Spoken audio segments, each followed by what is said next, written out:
High, আমি ঋষি কৌশিক। আজ আমি চলে এসেছি কিছু মজার প্রশ্নের উত্তর দিতে। কিছু প্রশ্ন থাকবে, সঙ্গে থাকবে আমার উত্তর। দেখি, কিন্তু আমি খেলাধুলোর প্রতি যে খুব একটা ইন্টারেস্ট বা খুব অ্যাডিক্ট তা নয়। আর যেরকম ছোটবেলায় আমরা বাড়ির কাছে সবাই মিলে ক্রিকেট ফুটবল খেলার সেটাই খেলেছি, কিন্তু আমি কোনোদিনও খেলার জন্য আলাদা করে উৎসাহী ছিলাম না। আমি কোনো ইন্টারেস্ট পাইনি। এখনো আমার সেরকম খুব একটা যে টান তা নয়। ইন্ডিয়ার ম্যাচ থাকলে ক্রিকেট হলে দেখি, ফুটবল সেরকম দেখা হয় না বিশেষ। আর ক্রিকেটেও আমি টেকনিক্যালি বিশেষ কিছু খবর রাখি না। আমাকে যেরকম একদম হাতে গুনে করে দিতে পারে আজকে কার ম্যাচ কার নেই, আমি সেটা মানে আমার সেটা হয় না।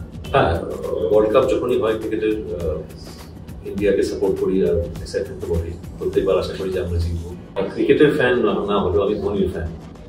ধোনিকে আমি সবসময় সাপোর্ট করি, ওই জন্য আমি সিএসকে কেও সাপোর্ট করি আইপিএল-এ, কারণ ধোনির টিম। ধোনির এবারে না থাকাটা হয়তো অনেকটা ম্যাটার করবে ফিল্ডে, কিন্তু সঙ্গে যদি টিমের সঙ্গে থাকে, ও এমনই একটা গেম রিডার যেটা মানে ইতিহাসে আজ অব্দি এরকম ক্রিকেট ম্যাচকে বোঝা, ম্যাচটাকে রিড করার লোক কেউ এসছে বলে আমার মনে হয়। 2011-এর ম্যাচের সময় আমার মনে হচ্ছে তখন প্রবাবলি সেমিফাইনালে নাকি না কোয়ার্টার ফাইনাল, আমি ভুলে গেছি, অস্ট্রেলিয়াকে যখন হারলো তখন রিপোর্ট নিয়ে বলে গেছিলাম যে এইবারে কাপ ধোনি।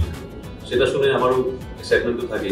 আর যখন ম্যাচ হচ্ছিল শ্রীলঙ্কার সঙ্গে, আমি তখন মনে আছে শেষের দিকে আমি একটা জায়গায় নড়ে মানে না নড়ে এক জায়গায় বসে দেখছিলাম, বিছানায় বসে দেখছিলাম। আর যখন উইনিং শটটা মেরেছিল ধোনি, আর তারপরে আমি মানে ফ্ল্যাটের জানলা খুলে খুব সিটি মারছিলাম রাত্রেবেলা, তখন থেকে বাইরে করে ছেড়ে দিয়ে যাচ্ছে। আমি খুব এক্সাইটেড হয়েছিলাম আর কি যে ওয়ার্ল্ড কাপ।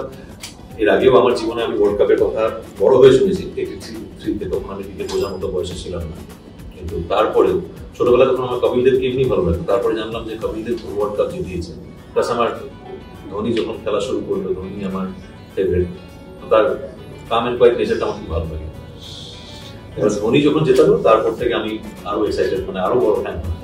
প্রেডিক্ট করার মতো তো কিছু বলা যায় না, কিন্তু ইন্ডিয়ার টিমের যা ফর্ম আছে আমি সবসময় আশাবাদী এবারে ইন্ডিয়া জিতবে। আর আমরা একটা ধরেই রাখি যে পাকিস্তানের সঙ্গে ম্যাচটা ইন্ডিয়া বার করে নেওয়া মানে আধা ওয়ার্ল্ড কাপ জিতে গেছে। বাকিটা যা হয় দেখা, মানে ওরা একটু রিলিজ হয়ে যায়, রিলিফ পায় একটু। কিন্তু আমি পুরো ওয়ার্ল্ড কাপ ফাইনাল অব্দি চাই যে ইন্ডিয়া কাপটা নিয়ে আসুক। আর পাকিস্তানের সঙ্গে তো বলে একটা যুদ্ধের থেকে কম খেলাটা। প্রথমেই আমার দুজন ফেভারিট ক্যাপ্টেন কপিল দেব আর ধোনিকে তো রাখবোই। তেন্ডুলকার থাকবে, যুবরাজ সিং, সুনীল গাভাস্কর। একটু আগে বললাম যে আমি খুব মানে জানি না মানে কে কতটা যেরকম খেলার দিক থেকে, আমি জাস্ট দর্শক হিসেবে দেখি। যতগুলো খেলার ম্যাচ আমি ধোনির দেখেছি, তার সেই মানে অসম্ভব এক একটা ডিসিশন নিয়ে একটা অসম্ভব সিচুয়েশনের মধ্যে থেকে ম্যাচটাকে বার করে নেওয়া।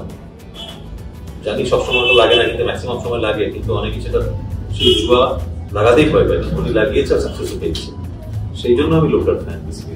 না, আমার সেরকম কোনো খেলার বিশেষ ইন্টারেস্ট সেরকম নেই। অ্যাডভেঞ্চার স্পোর্টস বলতে কিছু কিছু জিনিস ভালো লাগে, কিন্তু স্পোর্টস হিসাবে আমি দেখি না। যেরকম আমার প্যারাসেলিং করেছি, প্যারাগ্লাইডিং করেছি, আমার নিজের প্যারা জাম্পিং করার ইচ্ছা আছে। অ্যাডভেঞ্চার ক্যাটাগরি কিছু অ্যাক্টিভিটিস আমার পার্সোনালি খুব ভালো লাগে। মানে আমি বহু বছর ধরে জিম করি, আমার ভালো লাগে। পার্ট অফ মাই লাইফ, কিছুটা প্রশ্নের উত্তর দেওয়া হয়ে গেছে। এই আড্ডা চলতে থাকবে, আরো প্রশ্ন আসছে, আরো উত্তর আসছে, আরো আড্ডা।